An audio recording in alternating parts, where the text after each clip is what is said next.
ನಿನ್ನೆ ಮತ್ತು ಇವತ್ತು ಹಾಕಲಾಗಿದೆ. ಇದರ ಉದ್ದೇಶ ಇವತ್ತು ಕರ್ನಾಟಕದಲ್ಲಿ 5 ಗ್ಯಾರಂಟಿಗಳ ಮುಖಾಂತರ ಕರ್ನಾಟಕ ಕಾಂಗ್ರೆಸ್ ಜನರಿಗೆ ಕಣ್ಣಲ್ಲಿ ಮಣ್ಣಗೆ ಎರಚಿ ಇವತ್ತು ಅಧಿಕಾರಕ್ಕೆ ಬಂದಿದೆ.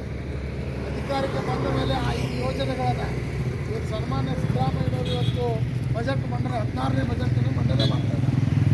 ಈ 16ನೇ ಬಜೆಟ್ ಮಂಡನೆಯಲ್ಲಿ ಹಾಗೂ ಈಗೇನು ಅವರು 5 ಗ್ಯಾರಂಟಿಗಳನ್ನು ಕೊಟ್ಟಿದ್ದರು, ಆ 5 ಗ್ಯಾರಂಟಿಗಳು ಯಾವಾಗ ಚುನಾವಣೆಗಳು ಬರ್ತಾವೆ, ಜಿಲ್ಲಾ ಪಂಚಾಯತಿ, ತಾಲೂಕು ಪಂಚಾಯತಿ ಯಾವಾಗ ಬಂದಾಗ ಮಾತ್ರ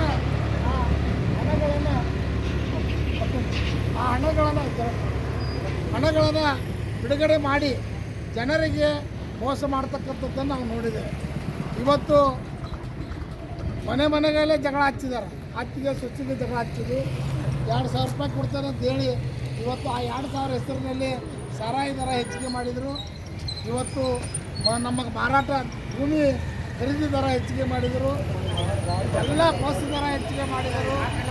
ವಿದ್ಯುತ್ ದರ ಹೆಚ್ಚಿಗೆ ಮಾಡಿದ್ದಾರೆ. ಇವತ್ತು ರಾಜ್ಯದಲ್ಲಿ ಈ ಸರ್ಕಾರ ಬಂದ ಮೇಲೆ ಎಲ್ಲ ದರಗಳು ಹೆಚ್ಚಾಗಿವೆ. ಇವತ್ತು ಈ ದರ ಹೆಚ್ಚಿರೋದ್ರಿಂದ ಜನಸಾಮಾನ್ಯರು ಇವತ್ತು ತತ್ತರಿಸಿದ್ದಾರೆ. ಇವತ್ತು ಈ ಕಾಂಗ್ರೆಸ್ ಸರ್ಕಾರ 2 ವರ್ಷ ಆಡಳಿತವನ್ನು ಮುಗಿಸಿದೆ. ಇವತ್ತು ಯಾವುದೇ ಅಭಿವೃದ್ಧಿ ಕಾರ್ಯಗಳು ರಾಜ್ಯದಲ್ಲಿ ನಡೆದಿಲ್ಲ. ಇವತ್ತು ಸುಮಾರು 45,000 ಕೋಟಿ ರೂಪಾಯಿ ಹಣ ಗುತ್ತಿಗೆದಾರರದ್ದು ಬಾಕಿ ಇದ್ದರೆ ಈ ರೈತರಿಗಂತೂ ಯಾವುದೇ ಯೋಜನೆಗಳನ್ನು ಕೊಟ್ಟಿಲ್ಲ. ಇವತ್ತು ನಮ್ಮ ಸರ್ಕಾರ ಇದ್ದಾಗ 90% ಸಬ್ಸಿಡಿಯಲ್ಲಿ ಬೀಜ ಗೊಬ್ಬರ ಕೊಡ್ತಿದ್ವಿ.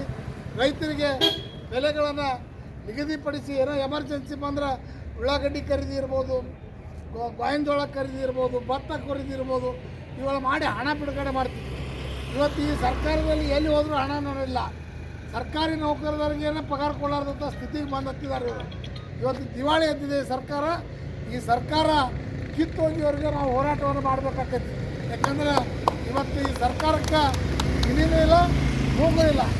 ಇವತ್ತು ಈ ಸರ್ಕಾರ ಭ್ರಷ್ಟಾಚಾರದಿಂದ ಕೂಡಿದೆ. ಇವತ್ತು ಭ್ರಷ್ಟ ಸರ್ಕಾರ ಇದೊಂದು ಅತ್ಯಂತ ಭ್ರಷ್ಟ ಸರ್ಕಾರ ಇದೆ. ಆ ಕಾರಣಕ್ಕಾಗಿ ನಾವೆಲ್ಲ ಬರೋ ದಿನಗಳಲ್ಲಿ ಎಚ್ಚರಿಕೆ ಕೊಡ್ತೇವೆ ಈ ಸರ್ಕಾರಕ್ಕೆ. ಹೀಗೆ ಮುಂದುವರೆದ್ರೆ ನಾವು ಎಲ್ಲ ಜಿಲ್ಲಾ ಮತ್ತು ತಾಲೂಕು ಕೇಂದ್ರಗಳಲ್ಲಿ ನಾವು ಹೋರಾಟ ಹಾಕಬೇಕು ಅಂತೇಳಿ ಎಚ್ಚರಿಕೆಯನ್ನು ಕೊಟ್ಟು ಇವತ್ತು ನಾವು ಮಾನ್ಯ ಜಿಲ್ಲಾಧಿಕಾರಿಗಳ ಮುಖಾಂತರ ಮುಖ್ಯಮಂತ್ರಿಗಳಿಗೆ ಮನವಿ ಕೊಡೋಕೆ ಬಂದಿದ್ದೇವೆ. ಇವತ್ತು ಪದಾಧಿಕಾರಿಗಳು ಮಾತ್ರ ಬಂದಿದ್ದೇವೆ.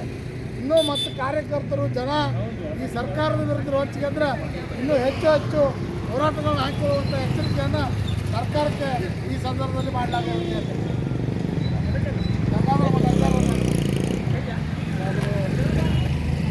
ಕಾಂಗ್ರೆಸ್ ಸರ್ಕಾರ ಅಧಿಕಾರಕ್ಕೆ ಬರುವಂಥ ಸಮಯದಲ್ಲಿ ಏನು 5 ಗ್ಯಾರಂಟಿ ಘೋಷಣೆ ಮಾಡಿದ್ರು, ಮುಖ್ಯಮಂತ್ರಿ ಸಿದ್ದರಾಮಯ್ಯನವರು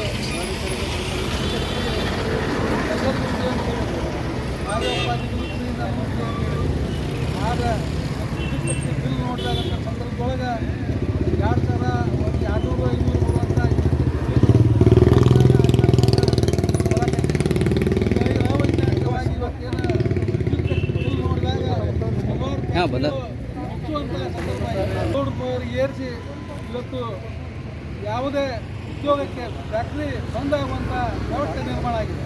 ಇವತ್ತು ಒಂದು ಕಡೆ ಉಚಿತವಾಗಿ ಕೊಟ್ಟಿದ್ದು ಅಂತ ಹೇಳೋದು, ಇನ್ನೊಂದು ಕಡೆ 2 ಪಟ್ಟು ಜನರಿಂದ ಕೀಳುವಂಥ ಒಂದು ವ್ಯವಸ್ಥೆ ಏನಿದೆ ಈ ರಾಜ್ಯದ ಜನರಿಗೆ ಮಾಡಿದಂಥ ಮೋಸ. ಈಗಾಗಲೇ ಹಿಂದೆ ಅವರು ಹೇಳೋದು, ಯಾರೇ ವಿದ್ಯಾವಂತರು ಡಿಗ್ರಿ ಆದವರಿಗೆ ಯಾರಿಗೆ ಕೆಲಸ ಇರುವುದಿಲ್ಲ ಅವರಿಗೆ ಪದವೀಧರಿಗೆ 3,000 ಮತ್ತು ಯುವನಿಧಿ ಏನು ಹೇಳಿದರು, ಹಾಗೂ 15 ರೂಪಾಯಿಯನ್ನು ಕೊಡ್ತೀವಿ ಅಂತ ಹೇಳಿದ್ರು. ಇವತ್ತು ಯಾರಿಗೆ ಇನ್ನೂ ಕೊಡ್ತಾ ಇಲ್ಲ. ಕೆಟ್ಟ ಮೇಲೆ 2023ರಿಂದ ಪದವೀಧರ ಏನಾಗ್ಯಾರ 1 ವರ್ಷದಿಂದ ಈಚೆಗೆ ಅವ್ರು ಕೊಡ್ತೀವಿ ಅಂತ ಹೇಳಿದ್ರು. ಅವಾಗೇನು ಹೇಳುವಾಗ